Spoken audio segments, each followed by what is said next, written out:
La Guadeloupe est la terre des apôtres et des prophètes. Il y a des pierres et des gens ici qui sont dans l'entrepreneuriat, qui sont boulangers, qui sont chauffeurs de camions, mais ils ne savent pas que Pierre, lui, est celui qui allait avoir les clés du royaume et que Jean allait écrire Apocalypse, 1 Jean, 2 Jean et 3 Jean, et qu'il allait même prendre soin de la mère biologique de Jésus. Pourquoi les eaux? Je vous pose une question. Je vous pose une question.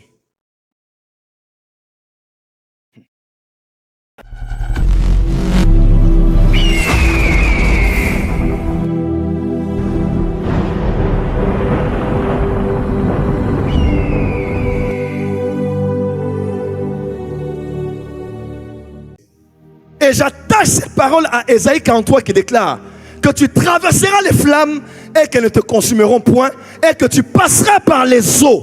Oh, je parle à quelqu'un qui est ici. Les eaux ne te submergeront point parce que Dieu est avec toi pour te délivrer. Premier signe, première attaque des eaux sur la terre. Les eaux attaquent les appels de ministère.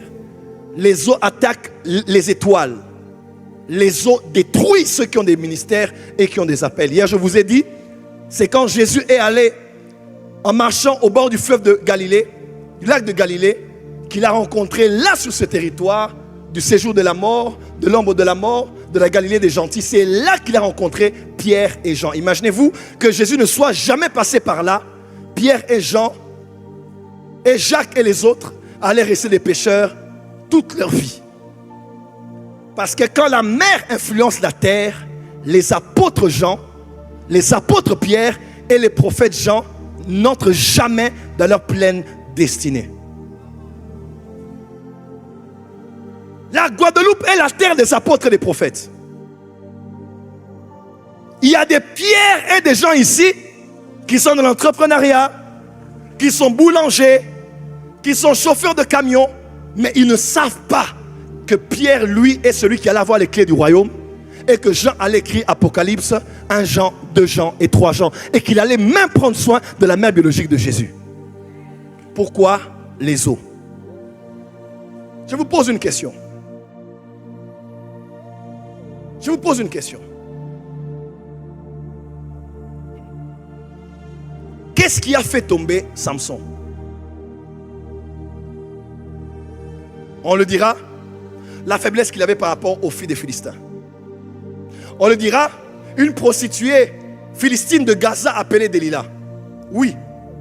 On dira même plus loin que c'est la réunion des princes des Philistins utilisant Delilah, payant de l'argent, exploitant sa faiblesse, qui ont conduit à sa chute. Mais j'aimerais aller plus loin avec vous. Avant que Samson ne meure, prophète aimé, les Philistins sont allés voir dans leur temple leur dieu qu'on appelle Dagon. Et voici ce qu'ils ont dit. Nous sommes venus te rendre grâce parce que tu nous as livré notre adversaire. Tout le monde peut condamner Samson parce qu'il est faible, parce qu'une femme l'a fait tomber. Mais personne n'a réalisé la spiritualité attachée à la chute de Samson. Pourquoi les princes des Philistins sont allés rendre grâce? Parce que avant d'aller prendre Dalila, ils étaient allés au temple, ils ont fait des sacrifices, ils ont revendiqué Samson auprès de qui? De Dagon. Et peut-être que vous ne le savez pas, dans l'image, allez sur Google, vous allez voir, Dagon n'est pas n'importe quelle divinité. Dagon est un dieu qui a deux natures. Il est au-dessus, un homme, et en bas, il est un poisson.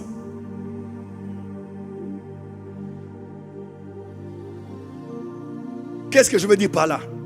Ceux qui détruisent les onctions en Guadeloupe, ce sont les esprits des eaux. Ceux qui détruisent leur vision, ceux qui retirent leur onction. Il y a ici sur cette terre un esprit qui épuise. Tu étais venu chargé de la métropole. Tu étais venu chargé de l'Afrique. Tu étais venu chargé de l'Amérique. Mais à peine tu entres ici, il y a comme quelque chose qui prend de l'énergie spirituelle, qui aspire l'énergie.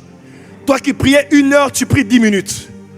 Tu étais à 10, tu es maintenant à 1 minute. Après tu dis, Seigneur, tu sais, ce que je n'ai pas dit et ce que j'ai dit. Toi-même, tu me connais, agis au nom de Jésus.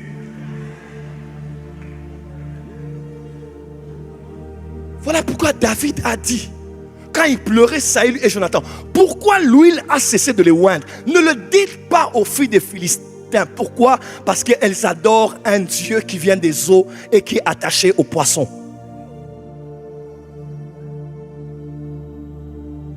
Les puissances des eaux attaquent les onctions. Les puissances des eaux attaquent les oins de Dieu. Voilà pourquoi, si tu es en Guadeloupe, tu ne peux pas avoir une vie de prière comme tout le monde. Ici, c'est soit tu es chaud, soit tu es froid. Tu ne peux pas être un chrétien moitié-moitié. Soit tu marches dans la sanctification, dans la consécration, soit tu fais comme tout le monde. Mais il y a une génération qui s'élève ce soir, de ceux qui aiment Jésus, de ceux qui ont dit ils ne fléchiront pas les genoux, a dit à main très fort. Lève-toi, donne à ton voisin, il faut dire voisin. Nous sommes une nouvelle génération. Nous ne fléchirons pas les genoux devant Dagon et le Dieu des eaux.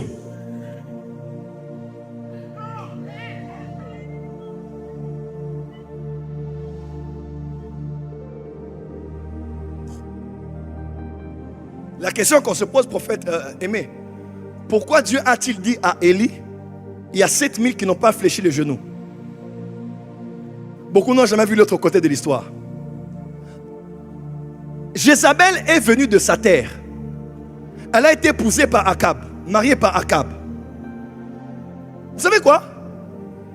Dans l'histoire que j'ai étudiée, Jézabel a eu plus de 1000 prophètes autour d'elle. Est-ce que vous le savez? 400 prophètes de Baal, 450 d'Astarté, 950 ont été égorgés par Élie. Est-ce que vous le savez? Mais ce millier de prophètes-là venaient d'où? Quelqu'un dira, ils étaient de sa terre et ils sont venus au royaume du nord. Loin de là. Les prophètes de Jézabel étaient les prophètes de l'Éternel. Voilà pourquoi Dieu a dit, j'ai gardé 7000 qui n'ont pas fléchi les genoux.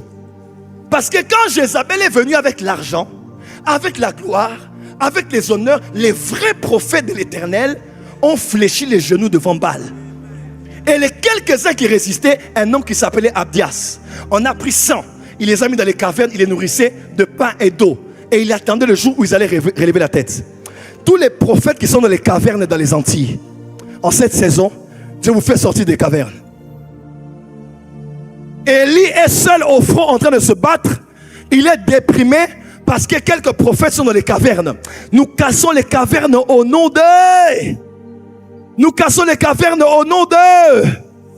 Dis à ton voisin, le temps est arrivé de marcher sur les eaux. 1 Chronique 10, verset 10. Ils mirent les armes de Saül dans la maison de leur Dieu et ils attachèrent son crâne dans le temple de Dagon.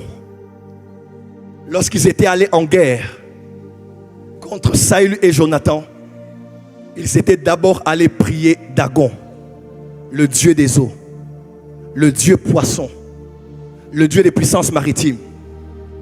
Et c'est auprès de lui qu'ils déposèrent le crâne de celui qu'on a appelé Saül, premier roi d'Israël, de qui même Paul a pris le nom, puisqu'il était lui aussi de la tribu de Benjamin. Ma prière, que Dieu te protège de tout mal.